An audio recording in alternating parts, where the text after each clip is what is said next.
एक बार फिर से आप सभी लोगों का स्वागत करना चाहेंगे आज की क्लास में। और आज हम यहाँ पर शुरू कर रहे हैं एक नया चैप्टर आपके लिए आईपीसी का, और ये डिस्कस करेंगे हम लोग नया चैप्टर लेकर के आए हैं आप लोगों के लिए। जरा ध्यान दीजिएगा, चैप्टर 9 की हम लोग बात करने वाले हैं, सेक्शन 161 से लेकर के 171 तक। और ये वीडियो आपको यूट्यूब पर भी मिलेंगे। अगर आपको पसंद आए तो लाइक सब्सक्राइब कर सकते हैं आप फ्री में, कोई चार्जेस नहीं है वहाँ पर। देखिए, लोक सेवकों द्वारा या उनसे संबंधित अपराधों के विषय में हम लोग आज डिस्कस करेंगे, ऑफेंसेस बाय और रिलेटिंग टू पब्लिक सर्वेंट से। और यहाँ पर जो सेक्शन की बात करेंगे, सेक्शन 161 से लेकर के 171 तक के लिए। चलिए जरा ध्यान दीजिए, सेक्शन 161 से लेकर के 165A तक ये रिपील हो गए हैं। सेक्शन 166 में क्या दिया हुआ है, इस पर हम लोग यहाँ पर डिस्कस करते हैं। जरा ध्यान दीजिएगा, public servant disobeying law with intent to cause injury to any person, यानी कि लोक सेवक जो किसी व्यक्ति को क्षति कारित करने के आशय से विधि की अवज्ञा करता है। नेक्स्ट यहाँ पर जरा ध्यान दीजिएगा, सेक्शन 166A में हम यहाँ पर बात करेंगे public servant disobeying direction under law, यानी कि लोक सेवक जो विधि के अधीन के निर्देश की अवज्ञा करता है, उससे रिलेटेड ये दिए गए हैं। चलिए जरा नेक्स्ट हम लोग यहाँ पर ध्यान देते हैं, सेक्शन 166B पर। 166B जो दिया गया है वो यहाँ पर बात कर रहा है। देखिए ध्यान दीजिएगा, ये punishment for non treatment of victim, पीड़ित का उपचार ना करने के लिए दंड की बात करता है। नेक्स्ट यहाँ पर ज़रा ध्यान दीजिएगा, सेक्शन 167 है। 167 में ज़रा ध्यान देंगे तो 167 जो दिया गया है वो रिलेटेड है public servant framing an incorrect document with intent to cause injury. Hindi में ज़रा ध्यान दीजिएगा, लोक सेवक जो क्षति कारित करने के आशय से अशुद्ध दस्तावेज रचता है। नेक्स्ट ज़रा ध्यान दीजिएगा, सेक्शन 168 में, ये जो आप पढ़ रहे हैं सेक्शन 168 में देखिए क्या दिया हुआ है, public servant unlawfully engaging in trade, लोक सेवक जो विधि विरुद्ध रूप से व्यापार में लगता है। नेक्स्ट सेक्शन 169 में ज़रा ध्यान दीजिएगा, सेक्शन 169 यहाँ पर बात करता है कि पब्लिक सर्वेंट अनलॉफुली बाइंग और बिडिंग फॉर प्रॉपर्टी, यानी कि लोक सेवक जो विधि विरुद्ध रूप से संपत्ति क्रय करता है या उसके लिए बोली लगाता है। नेक्स्ट ज़रा ध्यान दीजिएगा, सेक्शन 170 में 170 यहाँ पर जो प्रोविजंस कर रहे हैं, पर्सनालिटी पब्लिक सर्वेंट, लोक सेवक का प्रतिरूपण। नेक्स्ट ज़रा ध्यान दीजिएगा, सेक्शन 171 में बियरिंग ग्रेव और carrying token use by public servant with fraudulent intent, कपट पूर्वक या कपट पूर्व आशय से लोक सेवक के उपयोग की पोशाक पहनना या टोकन धारण करना। ये यहाँ कपट पूर्वक है, ये थोड़ा सा टाइपिंग मिस्टेक हुई है। चलिए जरा नेक्स्ट ध्यान दीजिएगा, ये सेक्शन 171 तक के ये आपके प्रोविजंस थे कि किस सेक्शन में क्या दिया हुआ है। अब हम आपको सीधे डायरेक्ट की तरफ लेके चल रहे हैं। चलिए जरा ध्यान देते हैं हम लोग डायरेक्ट में क्या डिस्कशन करना है। देखिए, 1 बाई 1 सेक्शन को डिस्कस करने के लिए सबसे पहले हम लोग आज डिस्कस कर रहे हैं चैप्टर 9 की, और यहाँ पर हम लोग बात करेंगे लोक सेवक द्वारा या उनसे संबंधित अपराधों के विषय में, जिसके संबंध में मैं आपको बताना चाहूँगा सेक्शन 161 से लेकर के 165 का तक या ए तक, ये जो है ना वो भ्रष्टाचार निवारण अधिनियम 1988 की जो धारा 31 द्वारा इसको रिपील कर दिया गया, यानी कि निरस्त कर दिया गया। पहले हुआ करते थे, रिपील का जो मतलब होता है यानी कि पहले हुआ करते थे, अब नहीं है, इसका मतलब ये निश्चित से लेते हैं। अब जरा ध्यान दीजिएगा, सेक्शन 166 में क्या लिखा हुआ है, सेक्शन 166 में क्या प्रोविजंस किए गए, इसके बारे में हम लोग यहाँ पर डिस्कस करते हैं। तो देखिए, सबसे पहले लोक सेवक जो किसी व्यक्ति को क्षति कारित करने के आशय से विधि की अवज्ञा करता है, लोक सेवक है और वो क्या कर रहा है, जो किसी व्यक्ति को क्षति कारित करने के आशय से कोई विधि की अवज्ञा करता है, यानी कि विधि को नहीं मानता है, तो उस कंडीशन में क्या होगा। तो देखिए जरा ध्यान दीजिएगा, जो कोई लोक सेवक होते हुए विधि के किसी ऐसे निर्देश की जो उस ढंग के बारे में हो जिस ढंग से लोक सेवक के नाते उसे आचरण करना जानते हुए अवज्ञा इस आशय से या यह संभाव जानते हुए करेगा कि ऐसी अवज्ञा से वह किसी व्यक्ति को क्षति कारित करेगा, वह सादा कारावास से जिसकी अवधि, यहाँ पर ध्यान दीजिएगा, जिसकी अवधि कितनी होगी, 1 वर्ष तक की हो सकेगी, या जुर्माने से या दोनों से दंडित किया जाएगा। तो यहाँ पर जो पनिशमेंट की बात की गई वो कितने की, 1 वर्ष तक की हो सकेगी और या जुर्माने से दंडित किया जाएगा। तो जब कोई व्यक्ति नहीं मानेगा, देखिए जरा यहाँ पे ध्यान दीजिए, कोई लोक सेवक है, जैसे मान लीजिए कोई भी ऑफिसर हो जो सरकार का कर्मचारी होना चाहिए, ए नाम का एक व्यक्ति है जो सरकार का कर्मचारी है।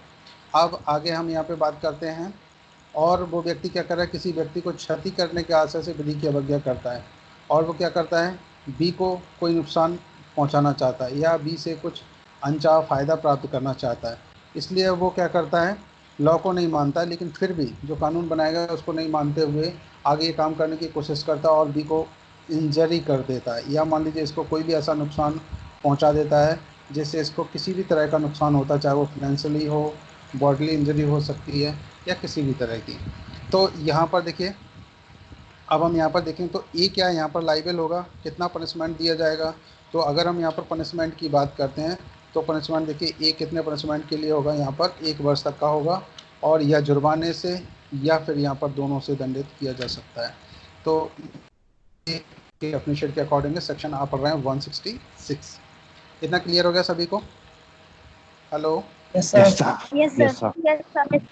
चलिए नेक्स्ट ज़रा ध्यान दीजिएगा। अब इसका इलस्ट्रेशन पर हम लोग थोड़ा सा ध्यान देते हैं, जो यहाँ पर इलस्ट्रेशन दिया गया है इसकी तरफ देखिए, जरा ध्यान दीजिए। ये आप इलस्ट्रेशन देख रहे हैं, देखिए, का जो एक ऑफिसर है और न्यायालय द्वारा या के पक्ष में डिक्री की तुष्टि के लिए निष्पादन में संपत्ति लेने के लिए विधि द्वारा निर्देशित है। देखिए यहाँ पे क्या कह रहा है, का नाम का एक जो व्यक्ति है, फिर से यहाँ पे देखिए रिपीट कर रहा हूँ मैं, ये जो का नाम का जो व्यक्ति है ये, और ये क्या है, ये एक ऑफिसर है। आप क्या कह रहे हैं, और न्यायालय द्वारा या के पक्ष में दी गई डिक्री की तुष्टि के लिए, तो जो यहाँ या का जो पक्ष है इसके पक्ष में कोई यहाँ पर डिक्री की गई है, ठीक है, और इस डिक्री की तुष्टि के लिए निष्पादन में संपत्ति लेने के लिए विधि द्वारा निर्देशित है। तो विधि के अनुसार उसे निर्देश दिया गया है कि वो ऐसा काम कर सकता है। आप ध्यान दीजिएगा, यह ज्ञान रखते हुए कि यह संभव है कि तद द्वारा वह या को क्षति कारित करेगा, संभव है कि या को वो नुकसान कर सकता है। आप देखिए, जानते हुए विधि के उस निर्देश की अवज्ञा करता है, का ने इस धारा में परिभाषित अपराध किया है। डिक्री की तुष्टि जानते हो क्या होता है? डिक्री के बारे में आप लोगों को मालूम है कुछ? जल्दी से बताइए, अगर पता है तो ठीक है, नहीं पता कोई बात नहीं, हम आपको बताएंगे, आप हारना जरूर कीजिए। चलिए ज़रा ध्यान दीजिए, मैं आपको बता देता हूँ। जब आप सीपीसी पढ़ेंगे तो सीपीसी में यहाँ पर सेक्शन 2(2) में डिक्री की डेफिनेशन दी गई है, और डिक्री का मतलब क्या होता है, देखिए, जब भी कोई सिविल केसेस का मैटर होता है तो सिविल केस में पहले जजमेंट किया जाएगा। क्या किया जाएगा? जजमेंट।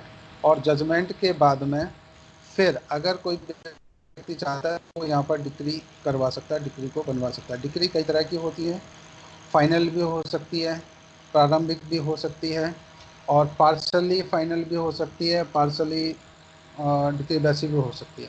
तो यहाँ पर जैसे अगर हम ये बात डिक्री की बात करते हैं तो पहले सबसे पहले यहाँ पर जजमेंट्स की बात करेंगे। जब जजमेंट हो जाता है तो फिर जब उसके पोजीशन की बात आती है किसी भी प्रॉपर्टी की, तो यहाँ पर लोग डिक्री करवाते हैं। और डिक्री की जो इसका एग्जीक्यूशन होगा वो पुलिस के द्वारा जा कर के किया जाएगा। कैसे किया जाएगा देखिए, यहाँ पर ध्यान दीजिएगा थोड़ा सा। देखिए, किसी केस में किसी व्यक्ति ने, जैसे ए नाम के व्यक्ति ने बी के अगेंस्ट में कोई केस रजिस्टर्ड किया, जब ध्यान दीजिए, बी के अगेंस्ट में कोई केस रजिस्टर्ड किया है।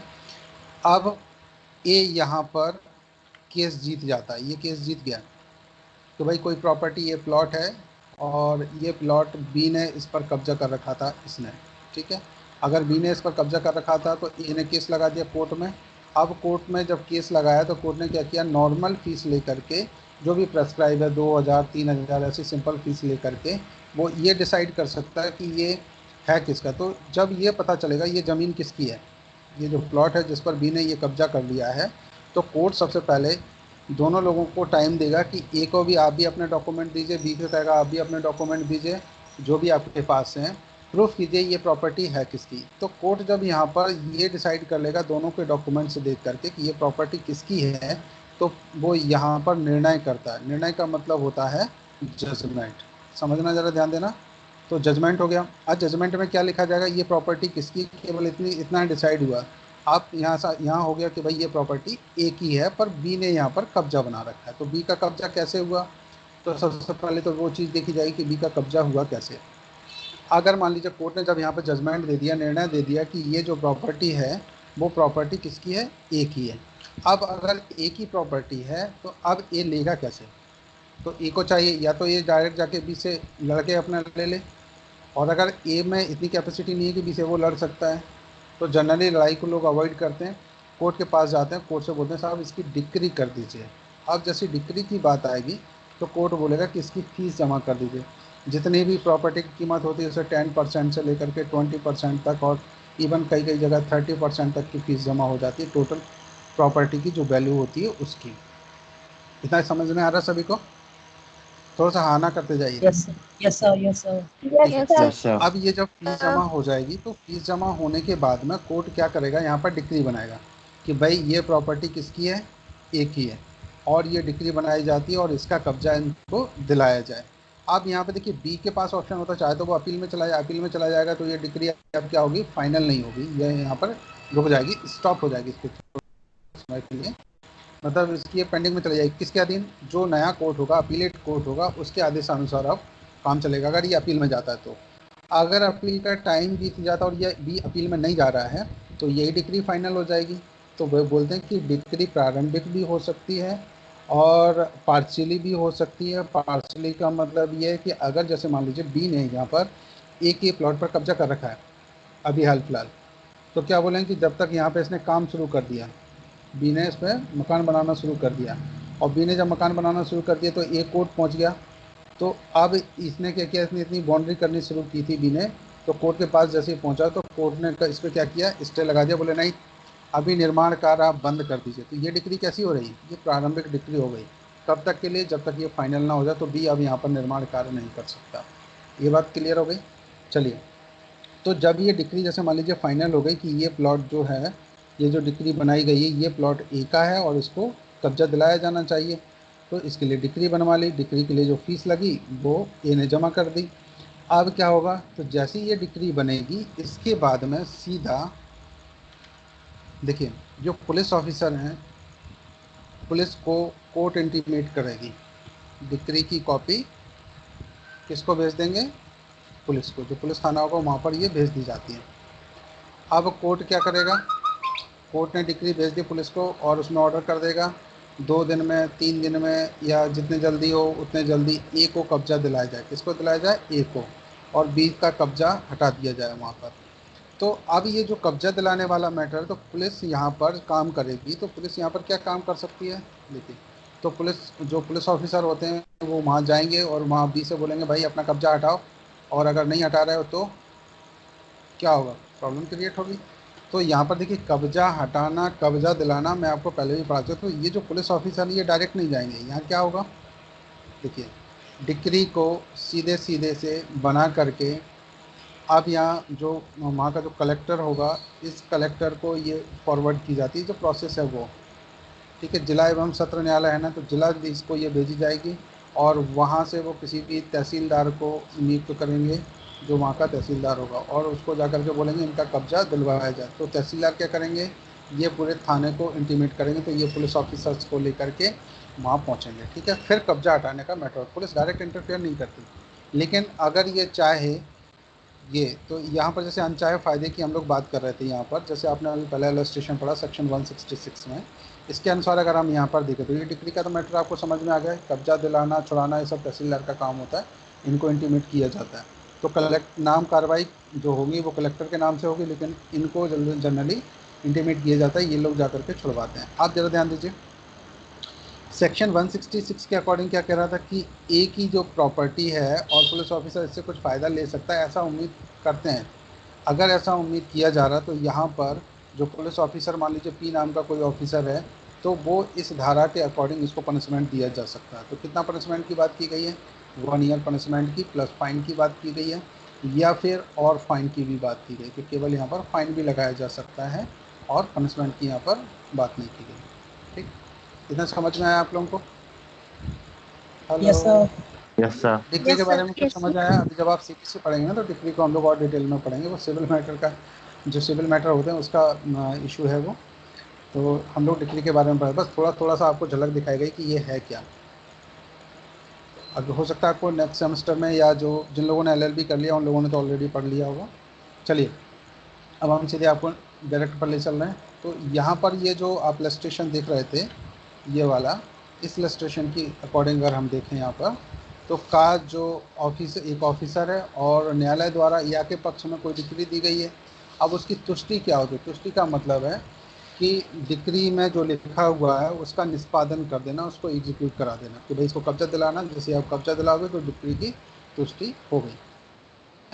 चलो अब हम आगे चलते हैं नेक्स्ट सेक्शन 166 ए की तरफ। सेक्शन 166 ए में ज़रा ध्यान दीजिएगा, ये जो आप देख रहे हैं इसकी तरफ देखिए क्या कह रहे हैं। लोक सेवक जो विधि के अधीन निर्देश की अवज्ञा करता है, कोई लोक सेवक है जो विधि के अनुसार यानी कि कानून में जो निर्देश दिए गए हैं उनकी अवज्ञा करता है, तो तब क्या होगा? तो देखिए ज़रा ध्यान दीजिएगा, जो कोई लोक सेवक होते हुए, लोक सेवक की आप डेफिनेशन ऑलरेडी पढ़ चुके हैं। कौन से सेक्शन में दिया है लोक सेवक, पता है? 21। अरे वाह, 21 सर। किसने बताया? नेहा ने और एडी ने, आदित्य ने, और किसने बताया?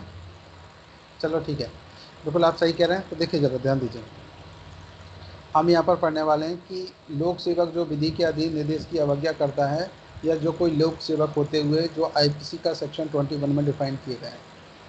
अब देखिए क्या कर रहे हैं, विधि के किसी ऐसे निर्देश की जो उसको किसी अपराध या किसी अन्य मामले में अन्वेषण के प्रयोजन के लिए किसी व्यक्ति की किसी स्थान पर उपस्थिति की अपेक्षा किए जाने से प्रतिषिद्ध करता है, जानते हुए वह अवज्ञा करेगा। तो देखिए एक तो ये, इसमें क्या कहा है इन्होंने, देखिए जरा ध्यान दीजिएगा।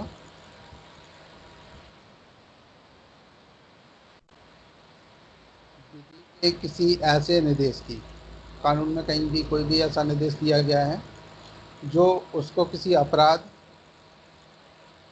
कोई अपराध किया है या किसी अन्य मामले में अन्वेषण के प्रयोजन के लिए। अन्वेषण का प्रयोजन आप समझते हैं, अन्वेषण कौन करता है पता है? जल्दी से बताओ, अन्वेषण कौन Yes, करता है? sir. सीआरपीसी आप पढ़ चुके हो? Police police police. सब हाँ, पुलिस। पुलिस अधिकारी। कौन से रैंक से नीचे नहीं होना चाहिए? Not below the rank SI. Of sub inspector. अरे एसआई। वाह, गुड, बिल्कुल। अब चलिए यहाँ जरा ध्यान दीजिए। तो अन्वेषण के प्रयोजन के लिए किसी व्यक्ति की किसी स्थान पर उपस्थिति की अपेक्षा की जाती है। मान लो अपेक्षा की जाती है कि भाई इस तारीख को यहाँ पर अन्वेषण किया जाएगा, आपको यहाँ पर उपस्थित होना, किसी भी व्यक्ति को। और वो उसको क्या करता है? प्रतिषिद्ध करता है, और जानते हुए भी वो अवज्ञा करता है, बोलता है रहने दो मैं देख लूँगा। और वो ऐसे अगर कर देता है तो फिर वो क्या कर रहा है? इस धारा के अधीन वो अपराध कर रहा है।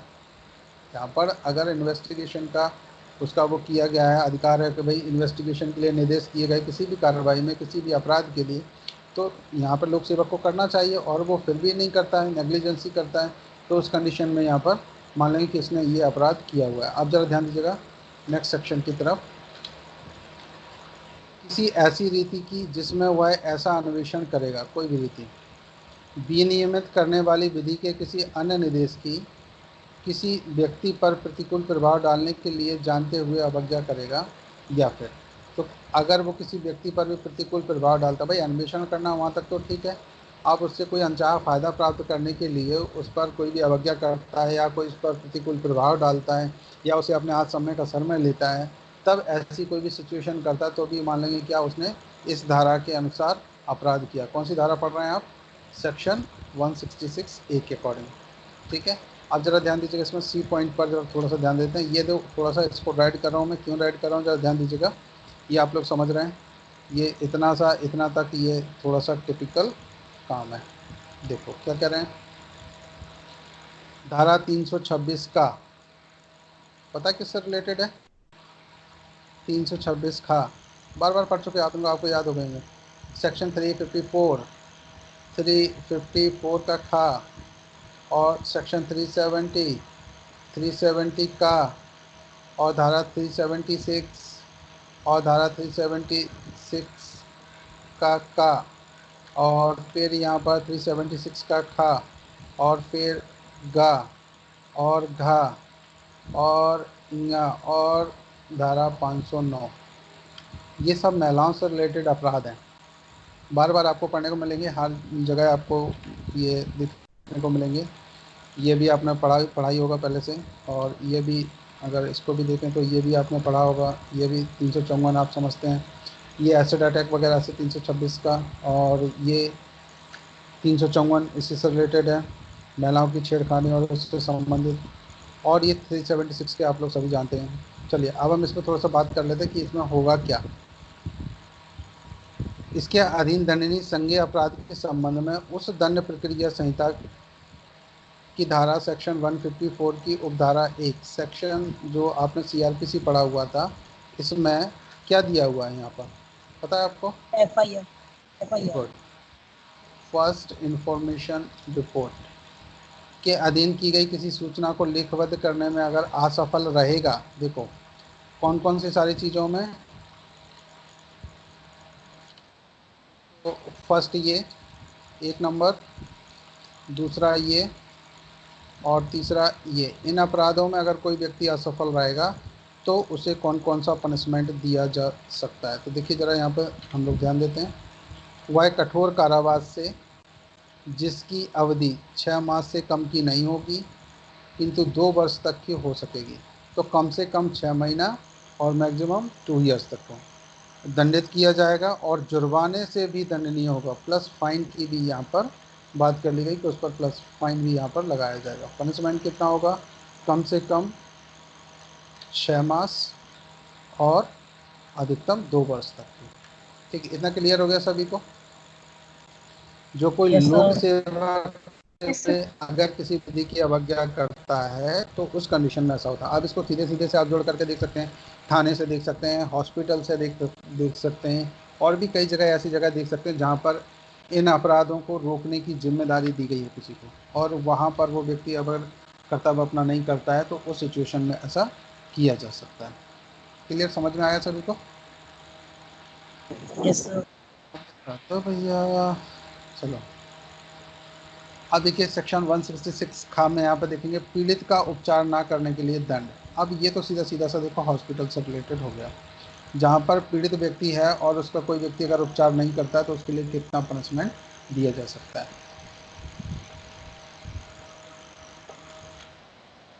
देखिए ज़रा ध्यान दीजिएगा, सेक्शन 166 बी में दिया हुआ पीड़ित का उपचार ना करने के लिए पनिशमेंट कितना है, इनकी दंड कितना है। तो देखिए कि जो कोई ऐसे किसी लोक या प्राइवेट अस्पताल का, लोक समझ गया, जो पब्लिक हॉस्पिटल हो या प्राइवेट हॉस्पिटल हो, कोई सा भी हो, दोनों में से कोई से भी, चाहे वह केंद्रीय सरकार और चाहे वह राज्य सरकार या किसी स्थानीय निकाय या किसी अन्य व्यक्ति द्वारा चलाया जा रहा हो, यानी कि भले ही वो प्राइवेट हॉस्पिटल हो, देखो यहाँ सबको कवर कर दिया, या तो पब्लिक वाला हॉस्पिटल हो, कोई प्राइवेट हॉस्पिटल भी हो, चाहे वह केंद्र सरकार के द्वारा चलाया जा रहा हो, है ना। देखिए 1, 2 और तीसरा नंबर पॉइंट और 4th नंबर पॉइंट, और यहाँ पर 5th नंबर पॉइंट, और ये 6 नंबर में देखिए यहाँ प्राइवेट व्यक्तियों को भी इंक्लूड कर दिया है। अब यहाँ क्या कह रहे हैं कि भार साधक होते हुए दंड प्रक्रिया संहिता की धारा 357 का, यानी कि 357C के उपबंधों का उल्लंघन करेगा, वह कारावास से जिसकी अवधि 1 वर्ष तक की हो सकेगी या जुर्माने से या दोनों से दंडित किया जाएगा। ठीक, तो यहाँ पर कितना पनिशमेंट की बात की गई, देखिए ज़रा ध्यान दीजिए, जिसकी अवधि 1 वर्ष तक की हो सकेगी या जुर्माने से या दोनों से दंडित किया जाएगा। अब सवाल आता है कि सेक्शन 357C में क्या दिया है और कौन से मजिस्ट्रेट द्वारा ये ट्रायल हो सकती है, किसी को पता है? सर ट्रायल तो जेएम सेकंड डिवीजन वाले से हो जाएगा, अच्छा, कैसे पता चला आपको? क्योंकि 1 साल तक है ना। कहीं पढ़ा होगा ना आपने ये कि इसका पनिशमेंट कहाँ दिया जा सकता है, कैसे दिया जा सकता है। सीआरपीसी में से। अच्छा, सीआरपीसी में कौन सी जगह दिया है, नहीं पता? सेक्शन सर याद नहीं आ रहा। कोई बात नहीं, चलिए हम आपको बताते हैं सीधे। जब फर्स्ट शेड्यूल में आप देखेंगे तो वहाँ पर आपको इसका डिस्क्रिप्शन मिल जाएगा कि कौन से सेक्शन में कौन सा मजिस्ट्रेट ट्रायल करते हैं, ठीक है, और कितना उसमें पनिशमेंट दिया जा सकता है। आजीवन कारावास मिल सकता है या नहीं मिल सकता। देखिए, पनिशमेंट के लिए तो हम उसका सेक्शन देख सकते हैं। दूसरा, आप एक काम और कर सकते हैं यहाँ पर कि वो कॉग्निजेबल है, नॉन कॉग्निजेबल है, इसके बारे में भी बात कर सकते हैं। तो इसके बारे में कौन बताएगा? इसके बारे में भी जो शेड्यूल फर्स्ट है सर वही। सेक्शन 29 है शायद। कौन सा? 29। 29? 29 में तो केवल ये बात की गई ना कि कौन सा मजिस्ट्रेट कौन सा पनिशमेंट दे सकेंगे, कितने कितने तक का दे यस सकेंगे, सर। बस ये दिया गया है। तो अगर किसी ऑफेंस को आपको ये ट्रैक करना है कि किस में कितना वो कौन सा मजिस्ट्रेट उसे ट्रायल करेगा, तो कैसे आप पहचानोगे, कहाँ से पता करोगे, कहाँ लिखा रहता है ये? नहीं पता? No sir. चलिए कोई बात नहीं, हम आपको यहाँ पर बता दें, जरा ध्यान दीजिएगा। देखिए, सबसे पहले ये मैंने आपके लिए लिस्ट लगा ली यहाँ पर। ये देखिए, ये फर्स्ट शेड्यूल है, दिख रही है आप लोगों को? अगर यस सर। 350 सेक्शन 354 गा को देखें या सी को देखें तो यहाँ 10 तारिका की बात की गई है। और यहाँ पर जो बात की गई, देखिए दो तरीके से यहाँ पर दिए गए ऑफेंस की बात। प्रथम दोष सिद्धि के लिए कम से कम 1 वर्ष के लिए कारावास, किंतु जो 3 वर्ष तक का हो सकेगा। मतलब अगर कोई फर्स्ट टाइम कोई ऑफेंस करता है तो कम से कम उसको कितने दी जा सकता है, 1 ईयर का पनिशमेंट दिया जा सकता है, ठीक।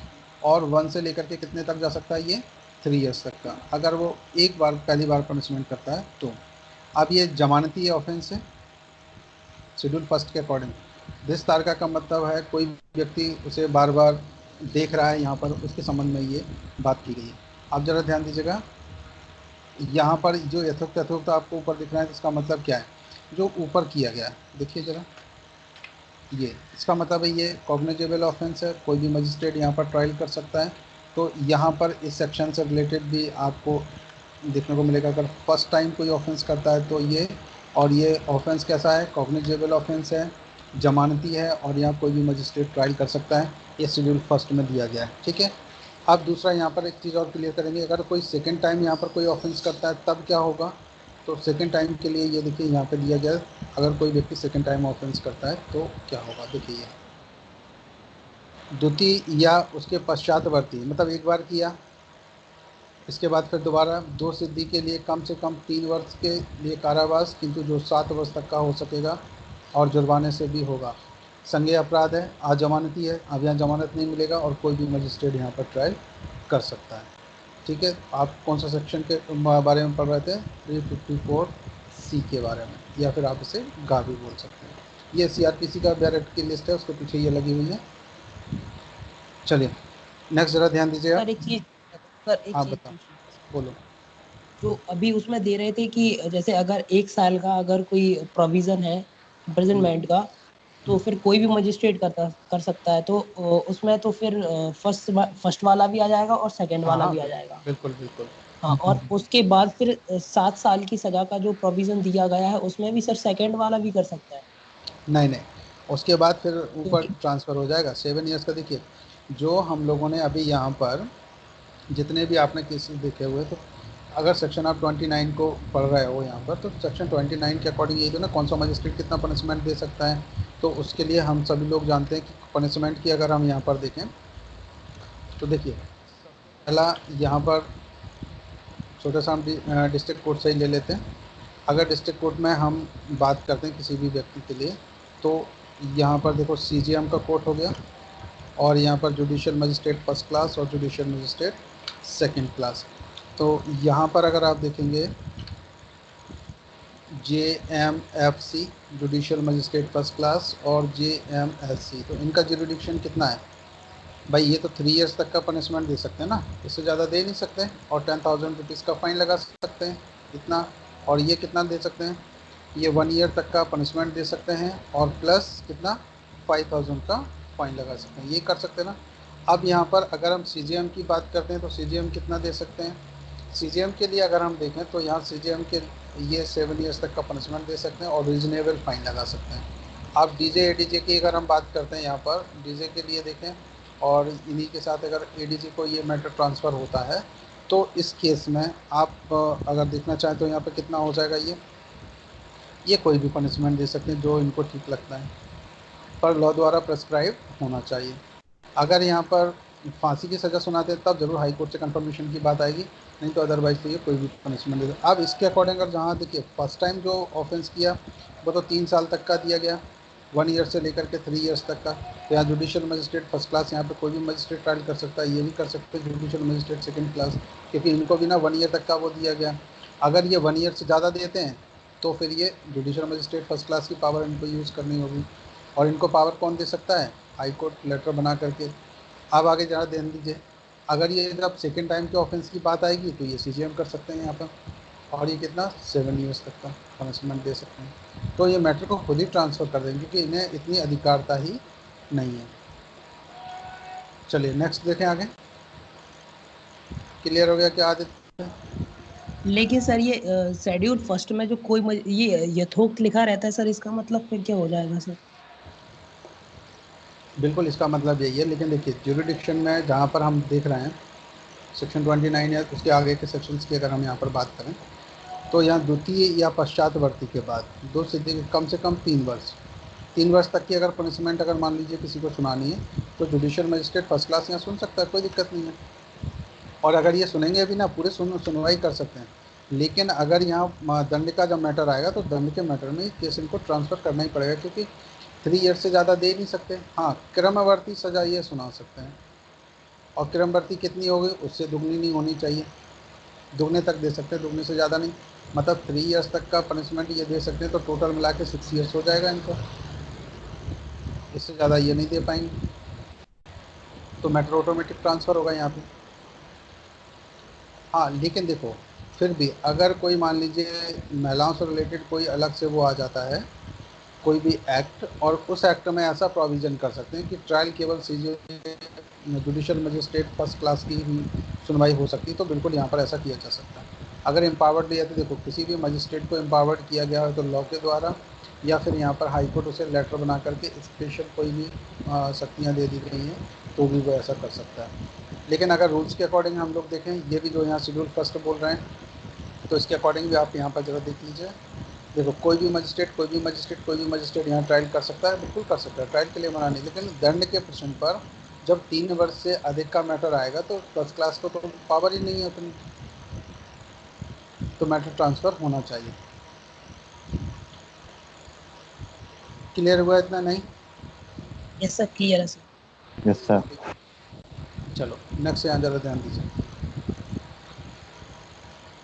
यहाँ पर हम लोग बात कर रहे हैं कि अगर कोई व्यक्ति जो पीड़ित का उपचार ना करने के लिए पनिशमेंट की बात कर रहे थे, वो सेक्शन कितना था, सेक्शन 166B का, पीड़ित का उपचार ना करने के लिए दंड, तो कितना दंड यहाँ पे दिया जा सकता है, जिसकी अवधि 1 वर्ष तक की हो सकेगी, और या फिर जुर्माने से या दोनों से दंड किया जाएगा।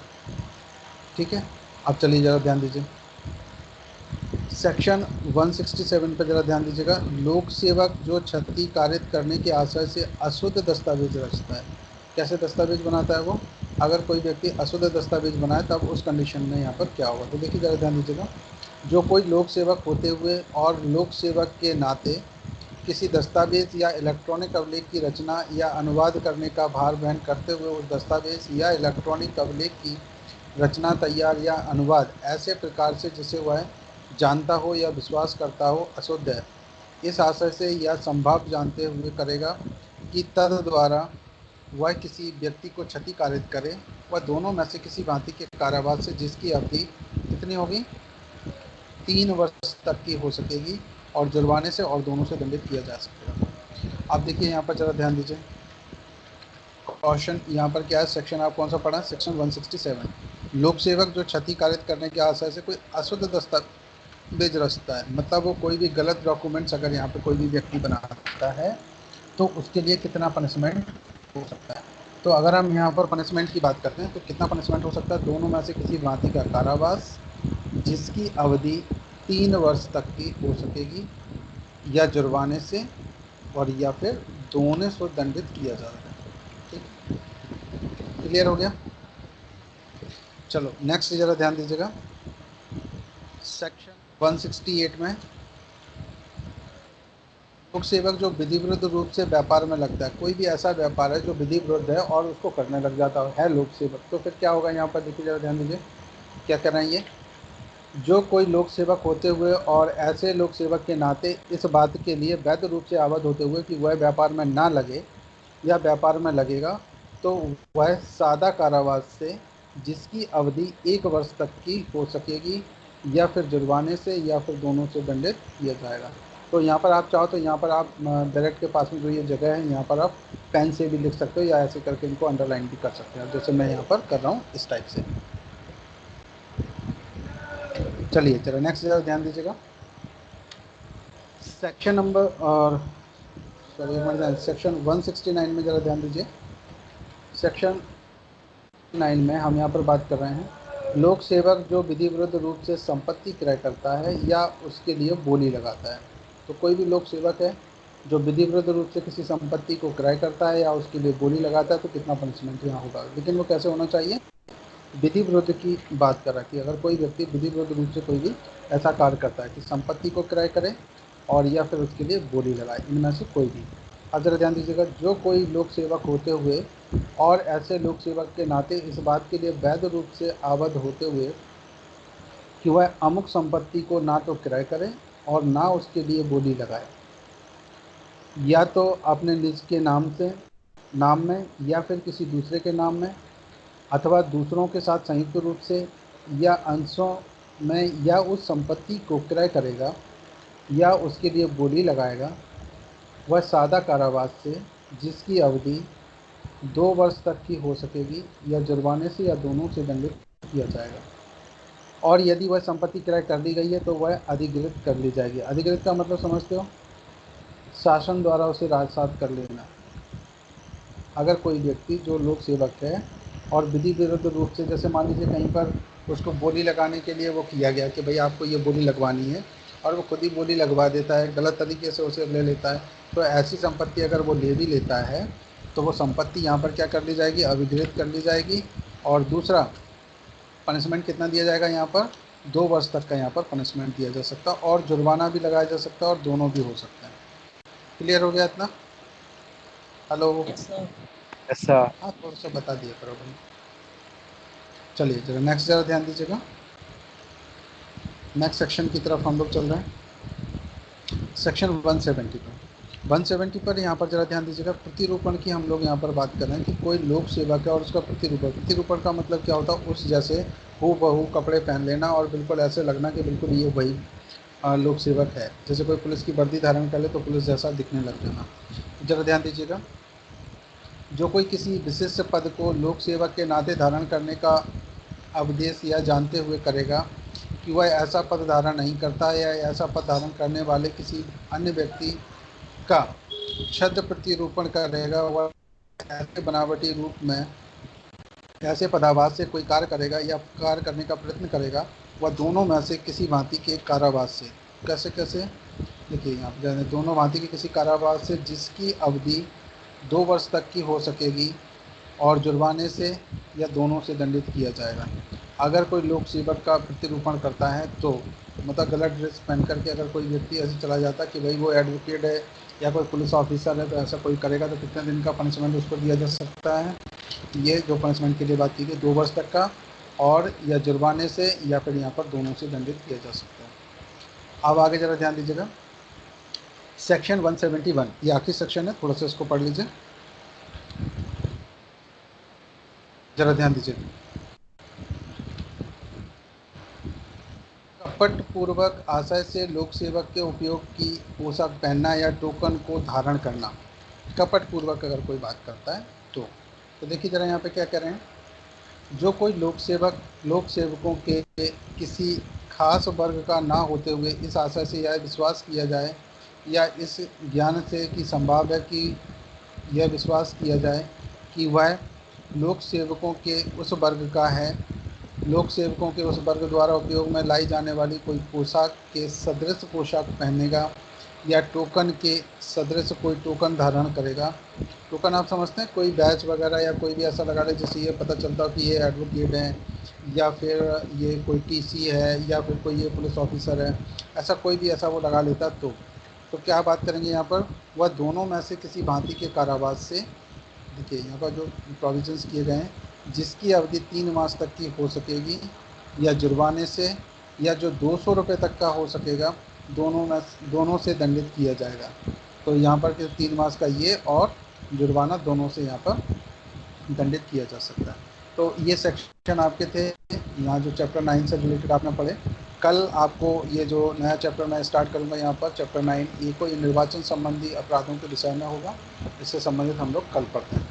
अब जो आपने आज चैप्टर 9 पढ़ा हुआ है, इसमें अगर आपको कुछ पूछना हो, कुछ प्रॉब्लम हो तो जल्दी से बताइए आप लोग।